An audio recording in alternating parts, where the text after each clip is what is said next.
Oh, welcome back, everybody. I'm glad you guys are joining me today. And terrible news coming out of New York City right now, or the state of New York, or however you want to look at it. The communist failed state of New York City, as the AG there, Lolita James, is currently making the initial steps in order to go ahead and take away property from Donald J. Trump with their ridiculous amount of collection they've set.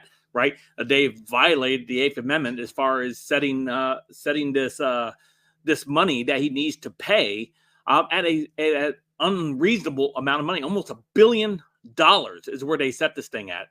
And so she's now going to take initial steps into recovery of that money by obviously seizing his properties. This is now, we're entering the communist stages of the republic. This is the point where Republican governors across the country need to stand up. Republican AGs around the country need to stand up and go ahead and start utilizing the same tools that have been used against Donald J. Trump, against their opposition, because this only stops when they are actually being hunted down as well, the same way they've done Donald J. Trump. So before we dive into today's video, don't forget to hit that like and subscribe button if you're new here. Thanks for joining me. Allow me to share some info with you. Hopefully, you can share that info with your friends and family. Smash that like button to 1,500 likes. And if you like the content, you like the video, you like the channel, check out some of my other videos here on the channel, all up there. All right, let's go ahead and dive into what we have here, coming to us from the Gateway Pundit. And it's Marxist tyrant Lolita James takes first steps in seizing Trump's assets, files judgments in Westchester County, where Trump's golf course is located. This is terrible news in a lot of ways, right? Of course, she is the George Soros mouthpiece, right?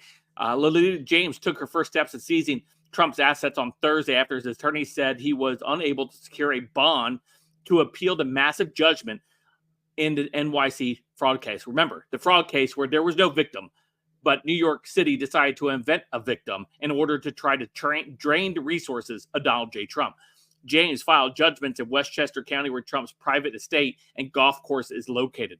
Trump has 4 days to either pay the judgment or convince the appellate court to allow him to defer the payment pending appeal. CNN reported that the Attorney General's office has filed judgments in Westchester County. The first indication that the state is preparing to try to seize Trump's golf course and private estate north of Manhattan, known as Seven Springs. State lawyers entered the judgments with the clerk's office in Westchester County on March 6th, just 1 week after the communist judge Arthur Engoron made the official his $464 million decision against Trump, his sons Donald J. Trump and Eric Trump, and the Trump Organization.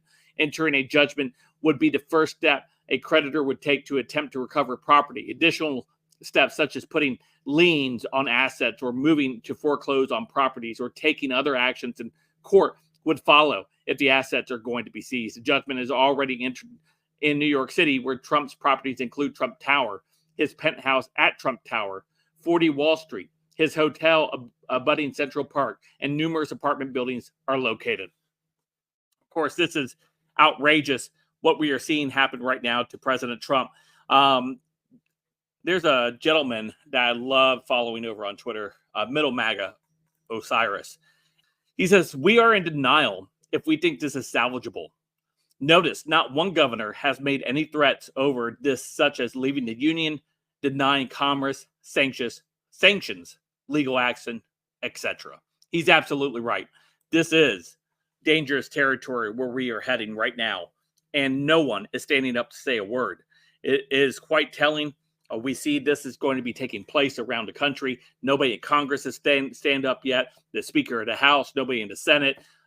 This is serious territory where we are, and we are at the precipice of actually possibly losing this union, where it doesn't need to happen.